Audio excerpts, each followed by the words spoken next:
नमस्कार दोस्तांनो, बघा ह्या घरामध्ये उभा आहे.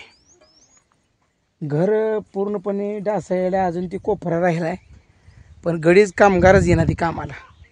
2 दिवस आलं आणि पूजाने केला धिंगाणा, त्यात ही काम राहिले. बघा आता तुम्हाला सांगतो, हे आपल्या फाउंडेशनची लेवल हितपर्यंत येते, म्हणजे हितपर्यंत ही अजून ही एक थर काढायचा आहे.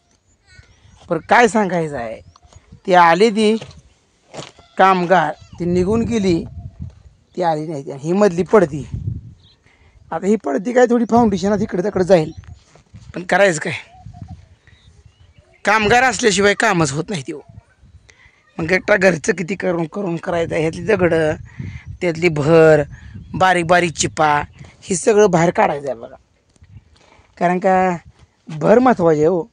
कारण का ह्याचा पाया जर मजबूत झाला तरच घर मजबूत होतं आहे. आणि ह्या घराचं एक वैशिष्ट्य होतं की ह्या घराला पायाच काढला नव्हता. त्या काळात कुठलं पाया हो, 35-36 वर्षापूर्वी पाया कुठला, हाय असंच आपलं खोऱ्यात माती ओढली आणि त्याच्यावर दगड ठेवून केलं होतं. आणि ही सारवायची भूमी होती. बघा, शेणानं सारवायचं. पण शेणानं सारवलेल्या घरामध्ये राहायला मला एकदम भारी वाटायचं. आता शेणानं सारवलेली घरं राहिलीच नाही ती. आता प्रत्येकजण परशा टाकतोय. आणि पहिली मातीतली घरं, तुम्हाला वाटत असं जी खोटं सांगतोय. हो ही माती किती आहे बघा बरं.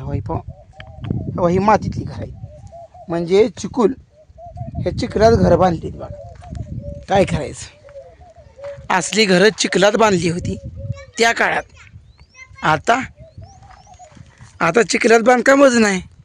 आता सिमेंट आलं, वाळू आली, म्हणजे सगळं खर्चिक आलं. आणि ह्या घराला दगडं बैलगाडीनं ओढली होती, बैलगाडीनं. आता आपण काय करतो, ट्रॅक्टरनं. दगडसुद्धा मोठं लाटा येतं, पण आता दगडं जर पाडलेली असती, दगडं पाडणारच कोण नाही. आणि हायची दगडं एवढी दगड, पण त्या काळातली लांबडी दगड होती. आता दगडं लोप पाऊस चालली ती. आता तुम्हाला दाखवतो बघा. बघा ही हितनीकडे एक खोली होती आणि ही एक खोली होती. आता ही इटंच मधलं बांधकाम होतं, ह्यातले चांगले इटा काढायच्या. आणि तुम्हाला दाखवतो बघा, ही खोट्या त्या काळात लाकडी खोट्या होत्या, लाकडी दरवाजा, हवा ही लाकडी खोट्या. आता ही खोट्या काढाव्या लागते त्या. आणि ही असं भिताळ होतं बघा. आणि आम्ही पहिलं घर हवा याच्यावर बांधलेलं आहे. ही भिंत महत्त्वाची आहे. आणि हवा ही दिवळ आहे आपली. आणि आमची आई काय करायची माहिती आहे का, ह्याच दिवळीत देव पूजत होती. माझी आई ही दिवळ जी दिसते होतं मला, हवा ही दिवळ, ह्या दिवळीमध्ये देवपूजा करायची नेहमी सुरुवातीला बघा.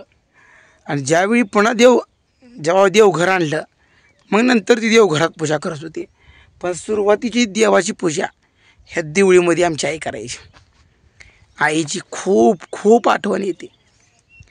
आई फक्त हे घर बांधताना, ही साईडची एक खोली काढली आहे का, ही खोली काढताना आई होती. पण आता आई, हे घर मी जुनं पाडले, तुझी लय दिवसापासून इच्छा होती की ही घर पाडायचं आणि ह्या जागेवर दुसरं नवीन घर बांधायचं.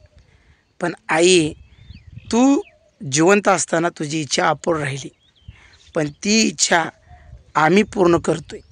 असाच आशीर्वाद आम्हाला कायमस्वरूपी दे. खरंच घरात आई नाही ते करमत नाही. प्रत्येक क्षणोक्षणी, पावलोपावली आईची आठवण होती. आईनं आम्हाला लहानाचं मोठं केलं.